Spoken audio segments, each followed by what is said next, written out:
If you have been procrastinating for a really long time and trying a lot of different techniques in order to get yourself into action, especially when it comes to your passion project or something that you have always wanted to do in your life, but for some reason it's just not happening. You cannot find yourself getting into that momentum.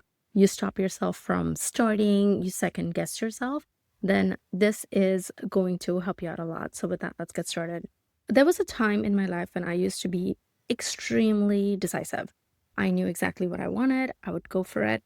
But at that time, I was more focused on a corporate life, having a 9 to 5 job, which was always embedded within me because that was a safe way to be. But the minute I decided that, hey, I want to start a business of my own, is when things started to get complicated. I noticed procrastination patterns that I had never ever seen before. And a big part of it was resistance. It was about fear, about what if I took the wrong path? It was about, wait, I don't have the correct inspired idea to do the thing I want to do. I don't feel creative today. And I would keep talking myself out of it, or it would take me a really long time in order to spring into action. I would wait for the inspiration to drop and then I would take the action. And after many years of being in and out of this phase where I had months of just procrastinating and then days of inspired action, I had to take a step back about a couple of months back and ask myself that what was it that I was missing? And how can I turn on that creativity tap on demand? Now it is true. Every single day in our lives cannot be the same. We cannot be creative every single day, and we are going to be high and low, right?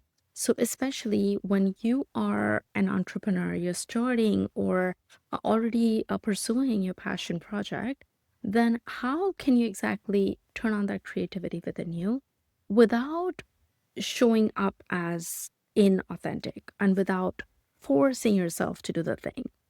The best advice that I received is that not every piece of my content was going to be impactful. And I had to let go of that expectation that some days I would show up and whatever I recorded or whatever I said, it wouldn't really land and it would be blah. But it wasn't about that. It was more about me creating and keeping that momentum for myself. Because if I did not do that, then I would find myself in that state of inertia again. But if I was already moving and I was already in that phase of action taking, then I would continue there. And the more action I took, the more productive I found myself getting, letting go of the pressure that I placed on myself that every piece needs to be perfection. And if something did not come out the right way, then I needed to delete it. And here's where sometimes where you put yourself up on that pedestal and you think you're the main character, it can feel like a lot. It can feel like you need to deliver every single time. Everyone's watching you. But the reality is there's so many videos get dropped in the online world every second, every microsecond. It is not that serious. You just have to show up and you have to say what you say. And that's it. And it doesn't have to be great. It doesn't have to be perfect. There may be times where you don't even know what to say. Give yourself the permission to just say something. And maybe it requires a lot of editing on your part, removing a lot of pauses and removing the ums and the ahs and all of that. That's fine. So what? Just record it and get it out of the way. You will find that when you just start taking the action without being inspired, it gets so much more easy for you to take the action when the inspiration actually drops. And that's going to be some of your best content, yes. But if you wait for that inspiration to drop, you'll find that you'll be very slow in putting out that inspirational content because you don't have the practice. So this is almost like you putting on the training wheels in order to run that marathon. And when the marathon comes, you are ready and you're letting the flow lead you. When I want to talk about a topic, I ask myself that, hey, what is it that my ideal audience would want to know? What is it that they're struggling with today? And where would they like to be at the end of this?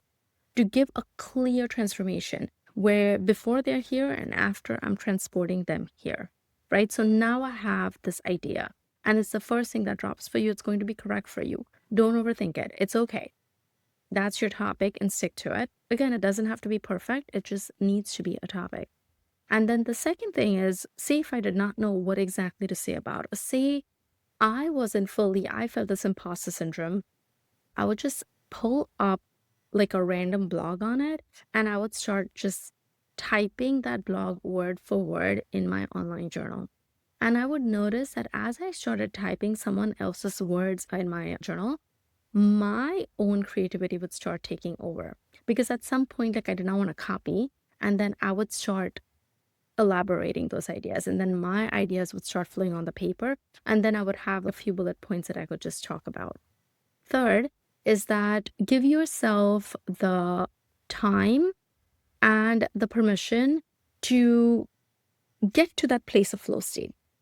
A lot of us, when we see people who are already established in the space and we see them talk about these things and record things for hours on the end, we put that pressure on ourselves to do the same thing.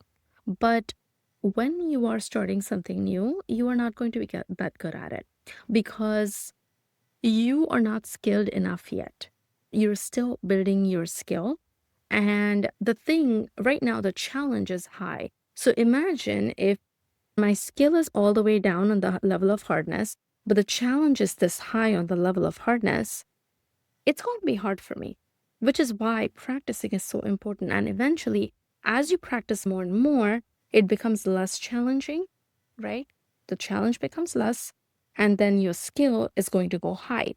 And you're going to find yourself in this sweet spot where you're going to find yourself getting into that state of flow zone. That is where you get so easily inspired and just things just come out of your mouth because you're so easy talking about it. You're so skilled at it. It's like tying a pair of shoelaces, where initially when you were a child, it was so hard to tie your shoelaces and to make those bunny ears.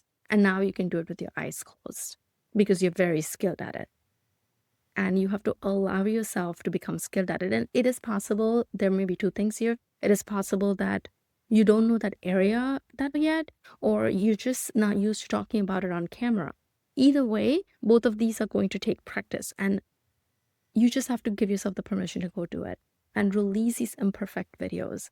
And you are going to be at a spot where a lot of people don't know you. So it's okay to mess up. It's okay to fumble. It's okay to put imperfection out there. Because then when you get to that point where your videos start going viral and your content starts going viral, people start seeing it, you'll have less permission to do that because now everyone's watching and now the pressure is much higher, which is why it is so important to utilize this time of low visibility in order to get there. And lastly, I want to talk about the fear of judgment. Anytime you're putting your content out in online space, there's always going to be that fear of judgment, and that's okay. People who judge you, people who talk negatively about you, they are not your tribe. They're not your people. Who cares what they have to say about you? You shouldn't care. If you see a negative comment on your video, ignore it, delete it.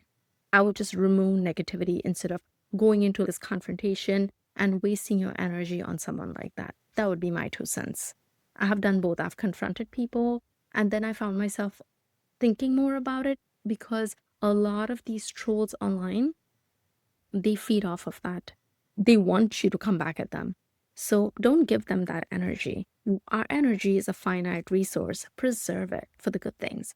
My suggestion would be ignore them, delete them, because these are not your people. They're never going to watch your stuff. They're never going to buy from you. They're never going to be of any benefit to you. So why should you ever give your energy to them? Your energy should be focused on your tribe. It should be focused on your people. It should be focused on people who want to hear from you.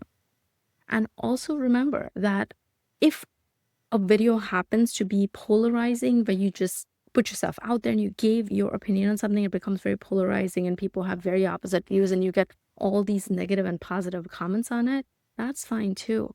Social media rewards polarity. Now, it's sometimes hard to handle it because you're going to get a lot of comments. I have one of my videos that took off that way where I have a lot of negative comments on it and a lot of positive. I just let it be there. It's triggered people. What can you do about it, right? You put your content out to the best of your intentions. If people are getting triggered, That's not your responsibility. It's not your responsibility to manage someone else's emotions. They can feel how they feel. And you should not let that impact you. Now, keep in mind, I'm not somebody who has a very thick skin. I don't. I'm an empath. I easily take on emotions. So it does take some practice to get there if you are anything like me. But that's all I'd say. Don't let things bother you so much, especially in the online space. You're never going to see these people. You're never going to interact with these people. You can just block them and you can move on with your life and record your best content. And lastly, be who you are. And this doesn't come easily at first. It does take some time, but again, it is a lot about practice. As you start recording more, as you start making it a daily routine, that pressure is going to go away. Whereas if you just release one video a month, then the pressure stays. So instead of that, just keep recording, keep releasing more and more content, especially these talking head types of content where you are saying your piece and you will find that your confidence goes up. You don't feel the need to put on a filter. You don't feel like you don't put these high expectations on yourself. And over time, you will find that your expression becomes a lot more authentic. And leave those old videos there so that people see the journey that you went on. If you look at my first video on the channel, I look like a robot, right? And then over time, like, you give yourself that permission to go there. And there's days where I still have phases where I do feel nervous and I feel like I don't know what to say. And it shows up in my content a little bit where I start breathing a little faster. If you're someone who has a lot of anxiety, that's going to happen. But I will say this, it happens a lot lesser for me now. And I have found a lot of tools around it, especially emotional processing tools. What I have noticed is that when you work your way around the emotions that you feel around fear or fear of being judged or performance fear, once you learn how to just release all of that and discharge those emotions, you start coming back into yourself a lot more easy.